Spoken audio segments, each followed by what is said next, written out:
kaidah nomor 46. Di sini kita masih membahas tentang sesuatu yang secara umum pembahasannya terkait dengan masalah siapa yang berhak untuk diikuti, yakni yang maksum atau yang diberikan kesaksian oleh yang maksum. Nah, keterkaitan dengan kaidah nomor 46 ini menyebabkan kita itu harus menjaga ketersambungan siapa yang diikuti. Kenapa demikian?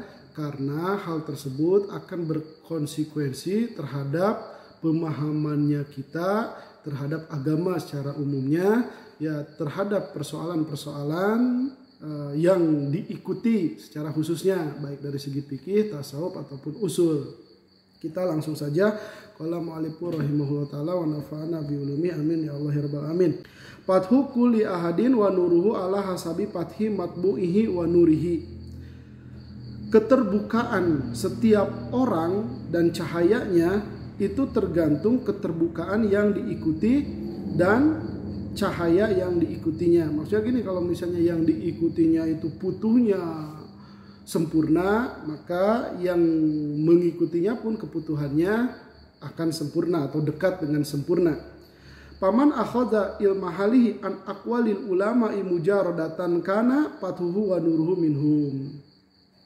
Maka barang siapa yang mengambil ilmu halnya itu dari perkataan-perkataan para ulama yang mereka ikuti secara human contact, maksudnya bertemu langsung, tidak hanya dalam kitab-kitab saja, maka keadaan putuh dan cahayanya itu minhum, ya bersumber daripada mereka gitu.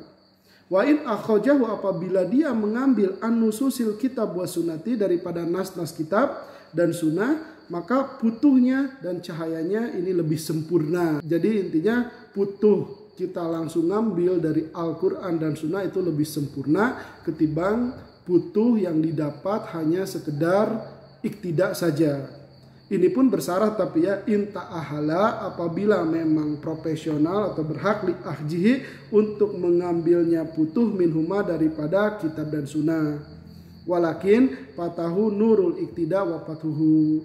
Kendati demikian tetap akan kehilangan cahaya iktida dan futuhnya. Maka di sini karena pentingnya iktida, di sini kita bisa melihat bagaimana para ulama tetap menjaga ketersambungan di dalam implementasi apa yang mereka pahami di dalam kitab dan sunnah. Artinya mereka tidak mentang-mentang gitu, bisa mengambil dari Quran dan sunnah langsung gitu, ngerasa profesional sehingga terlepas daripada bagaimana cara menghidupkan hal tersebut di dunia kehidupan sehari-harinya.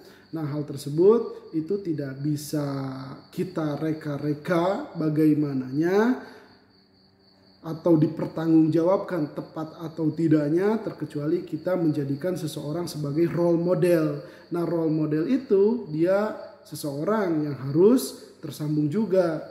Semisal solu ra'aitumuni usolli, kata Nabi kan gitu. Salatlah kalian sebagaimana aku salat. Nah, ini salatnya role model yang kita ikuti, dia itu tersambung kepada sebelumnya sampai akhirnya sampai kepada baginda Nabi Muhammad SAW. Nah, bukan hanya dalam masalah sholat, dalam masalah apapun gitu. Walidzalika, oleh karena alasan tersebut, tahap pajo memelihara a'immatu, para imam, alaihi terhadap iktida.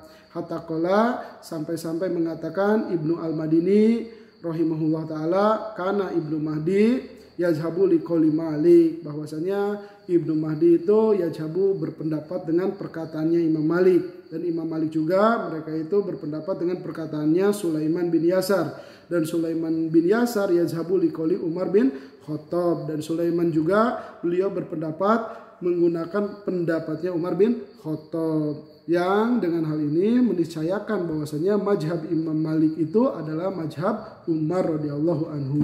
Dan musannif itu mengikuti mazhab Imam Malik dari segi fikihnya. Jadi kedepannya banyak sekali beliau itu memberikan contoh-contoh yang dia itu ada dalam ranah mazhab Imam Malik. Wa qala al-Junaid man lam yasma'il hadisa wa yujalisil fuqaha wa yakhudha adabahu minal muta'addibin afsada manit tabahu. Junaid rahimahullah ta'ala mengatakan, barang siapa yang tidak mendengarkan hadis secara langsung, maksudnya kepada para ahlinya, wa yujalisil fuqaha, dan duduk beserta para ahli fikih, wa ya'khudz, dan dia mengambil adabahu, etikanya, minal muta'addibin, daripada orang-orang yang beretika, afsada manittabahu, maka dia akan meruksak siapapun yang mengikutinya. Qala Allah Ta'ala, Allah Subhanahu wa Ta'ala berfirman, Qul hadhihi sabili ad'u ila Allahi ala basiratin ana wa manittaba'ani. Katakanlah, inilah jalanku, my ways, ad'u, yang aku menyeru kepada Allah Subhanahu wa Ta'ala, ala basiratin, berdasarkan pengetahuan, yakni aku dan siapapun yang mengikutiku. Al-ayah. Waqala, dan berfirman Allah Subhanahu wa Ta'ala, wala tattabi'us subula fatafarraqa bikum an sabilih. Al-ayah, paham. Dan janganlah kalian mengikuti jalan-jalan yang lain, maka akan tercerai-berai pada kalian dari jalannya. Al-ayah, pahamilah ayat-ayat tersebut yang menjadi penguat daripada pentingnya menjaga iktida. Jangan sampai salah jalan di tengah banyaknya jalan, gitu kan. Oke, kita cukupkan sampai di sini. Naktabi bihadzal qadar, wallahu alam bishawab.